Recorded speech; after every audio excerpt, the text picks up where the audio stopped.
It's time for the One Bar and Lupica Show, bringing you anything and everything Minnesota Vikings. Welcome to professional football. All right, welcome back to the One Bar and Lupica Show. I am a shiny-looking Lupicus, and I'm here with One Bar. Well, I just want to say, Lupicus, you look really, really good. Don't let anybody tell you different because it's not true. No one has told me anything different.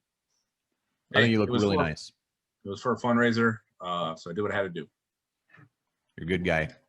All right, well, today we're taking out our measuring sticks and doing tail of the tape between the Minnesota Vikings and their primetime nemesis, the Seattle Seahawks. Going to go position by position and see which team has the upper hand. Yeah, these damn Seahawks, 6-0 against us the last 6 meetings. Russell Wilson is yet to lose to the Vikings. Let's pull out our tape. Let's see who comes out on top. All right, let's start with you started Russell Wilson. Let's start with quarterbacks. The Seahawks roll with Russell Wilson and Geno Smith, who I actually kind of wanted as a backup this year. So I think you'll agree with this. I think this is a slam dunk in favor of the Seattle Seahawks. Yeah, you could be their backup quarterback and their third-string quarterback. It's still the Seahawks. It's not even close. Russ Wilson having a fantastic year. He's just one of the best. It's not close.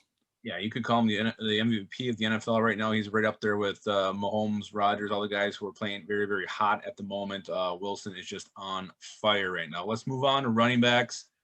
For the Seattle Seahawks have Chris Carson, Carlos Hyde, Travis Homer, and Waka Waka Waka DJ Dallas. I don't give a shit who they got. I don't care who we're playing. The Vikings come out on top. Dalvin Cook is the best in the league right now. Not even close. I don't care. Yeah, and the Seahawks do have a good group. Chris Carson, Carlos Hyde, Travis Homer can actually do a little bit catching the football. But yeah, Vikings blow them out of the water. Not even close. Let's move on to a much more tantalizing contest. Wide receivers: Tyler Lockett, DK Metcalf, Freddie Swain, Josh Gordon, Penny Hart, Philip Dorsett's on IR, and David Moore. Do not forget David Moore. He always makes a big play every now and then. Who are you taking? Yeah. This is kind of tough. David Moore to go to. I mean, Josh Gordon, he's still suspended, so he's irrelevant. But these three, man, I love Adam Thielen. Justin Jefferson is getting my parts tingly and fuzzy. But if you got to go with Lockett and Metcalf. Metcalf is a beast. He is a man, and Tyler Lockett is the swervy guy out there making those tough catches. So I'm going with the Seahawks on this one, even though I don't want to. Yeah, I agree too. Tyler Lockett's, he's extremely hot. DK Metcalf is as well. And David Moore, this guy, he'll make big plays. You cannot forget about David Moore. Top three, much better than the Vikings' top three, even though Justin Jefferson has really, really come on. I can't say it enough how scared of DK Metcalf I am this week. I think he's gonna have a lot of fun with our cornerbacks and hopefully lays that ball out there like he did last week for someone to go swat it away. Hell yeah. All right, let's go on to tight ends. They got old man Greg Wilson, somehow still in the league. Will Dissly, Jacob Hollister, and Luke Wilson, one of my favorite actors. So who are you taking here? Because, the Vikings with Irv Smith, he's pretty much been invisible. So it's pretty much just Kyle Rudolph. Invisible. Yeah, it's – we've been very high on the Vikings tight ends every week. I think we've taken the Vikings tight ends every time just on the potential. But guess what? They're not producing. I'm going with the Seahawks. I'm going with the old man Greg Wilson. I'm going with Will Dissly, Luke Wilson. I'm sorry. Until the Vikings do something at tight end, they got not a very good tight end group right now. I'm going to disagree. I'm just going to go with the Vikings because I don't think the Seahawks tight ends have done that much either. So, I'm going to still give it to the Vikings. And I think you look at this lineup, Will Dissly, Jacob Hollister, Luke Wilson. I still think Irv Smith's got the potential to bust out and have a better season than any of those guys. So just that alone. Hell, I think Konkadonk has a better chance than any of those three. So I'm going to stick with the Vikings. I'm sticking to my roots. There is no reason to stick with the Vikings. Greg Olsen, as old as he is, he's got 14 catches, a touchdown. That's like 14 times the amount of catches that Irv Smith has. That's great. Well, I mean, it's the stats. You can't really disagree with that. I just said it was great. Let's move on to the little offensive line. They got left tackle Dwayne Brown, left guard Mike Iupati, center Ethan Posick, who we both wanted very badly a couple years ago in the draft. Yeah. Right guard Damian Lewis, Right tackle Brandon Shell, backing him up. Cedric Ogbuei is pretty much your primary backup at right and left tackle. Jordan Simmons, BJ Finney, Jamarco Jones. Pork Chop Warmack, I guess, is on their roster. No, he's out. So I didn't know he was still around either. He's on the he opted out for COVID. Yeah, Ethan Pochik, we wanted him, and I don't think he's turned out very well. So that was a blessing in disguise. And how many times do you IU potty in the middle of the night? Not really in the middle of the night. It's more like 5 o'clock. Then I got to decide if I'm going to go piss or just, cause I know I won't get back to sleep. So sometimes I just lay there in my warm urine. Risky move. I'm going Seahawks. We're always going to pick the opposing team unless we were playing a D2 college team. So Seahawks, absolutely. Dwayne Brown producing. Damian Lewis was a guy that actually was hoping the Vikings might have their eye on in the second or third round. So I like Seattle's offensive line. Yeah, you said it. The way the Vikings line's playing, still a major sore spot. It's gotten a little bit better, but until Drew Samia gets the hell out of there, there's no way in hell we can pick the Vikings O-line against anybody. Yeah, so that wraps up the offensive side of the ball. Let's head over to the defensive side of the ball. All right, let's go D-line. Steal the draft a couple years ago. LJ Collier, their left defensive end. My boy, my Puna Ford, D tackle. He's given the Vikings fits in years. D tackle next name is Jerron Reed. Then they got something called Benson Mayawa, who I think was the cousin in Perfect Strangers. Some guys on the depth chart, at least that we should note. Demontre Moore. He was an XFLer, and I think he might have even been in the AAF. And yeah, Johnny I think all of them.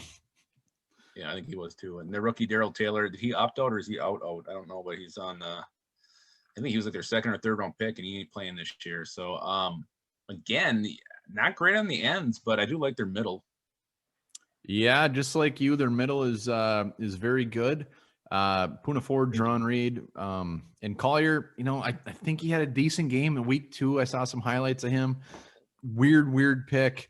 But I'm surprisingly going to go with the Seahawks again, just because they got the guys up front that can stuff the run. Puna Ford, undrafted free agent. He's fantastic. I love this guy and Reed. So I'm going with Seattle. I don't want to. Puna's like 4'5", 520 pounds, and he just is a beast. I wanted him so bad. He is a bowling ball. And yeah, I mean, the Vikings D-line, they played better against Houston. You've seen some flashes, but still, it's been way too inconsistent to put them over these guys right here. So definitely go to the Seahawks on this one. Move over to linebacker. We got KJ Wright, Bobby Wagner, Jordan Brooks looks like he's going to be out. So you got Shaquem Griffin and Cody Barton. Here's the thing though, makes this one tough. Is Eric Kendricks did not practice today. Then you got Todd Davis. So this, usually we go with the Vikings linebackers, but KJ Wright, Bobby Wagner, that's pretty tough to beat. Yeah, that's too tough to beat. And just a few notes here. Going back to the Seattle's run stuffing defense, they're giving up 75 yards a game on the ground. I can't wait for Dalvin Cook to blow that up. So I wanted to mention that. Another thing, you mentioned Cody Barton as their linebacker. Barton's vodka so happens to be my father's favorite, and it's about $3 for a big jug. Are you sure it's that much? No, it's not. But back to football. KJ Wright, Bobby Wagner, hot shit. Very, very good. Jordan Brooks, one of their first rounder last year, which was a little bit of a surprise pick again. He's hurt, so I'm glad he's hurt. So we'll deal with Cody Barton. But Wagner is one of the best. Yeah, Wagner and Wright, it's too damn tough to beat. So you got to go with the Seahawks in this one. All right, let's move on to cornerbacks. Shaquille Griffin, Quentin Dunbar, and everybody else seems to be hurt. So what about Trey Flowers? Trey Flowers there too. So again, you're looking at improving Jeff Gladney, Cam Dantzler in game 3. Mike Hughes sounds like he may be coming back, and Holton Hill did make some plays last week. You got quantity on the Vikings over a little better quality on the Seahawks. I'm going Seahawks. Yeah, and when you look at the Seattle Seahawks pass defense, they're the worst in the league, and which is very surprising. They've had some injuries, but they are giving up over 400 yards a game in the air. Maybe that's because the teams they're playing are down. I don't know. We will see that front and center. I'm giving it to the Seahawks, but I think it's a lot closer than it should be. I mean, than we think, because our guys are coming on, like you said. So I'm giving it to Seattle by 1/4 of an inch of a pube. That's it. That's where I shaved mine down to. Yeah, I mean, 3 weeks from now, if these guys keep improving, we're going to start picking the Vikings corners. I was almost going to say that. Give it a few more weeks, and maybe the Vikings would have won this. But right now, nope. All right, let's go to safety. Jamal Adams is out. So I don't know, something called Lano Hill or Ryan Neal maybe playing. They got Quandre Diggs and Ugo Amadi.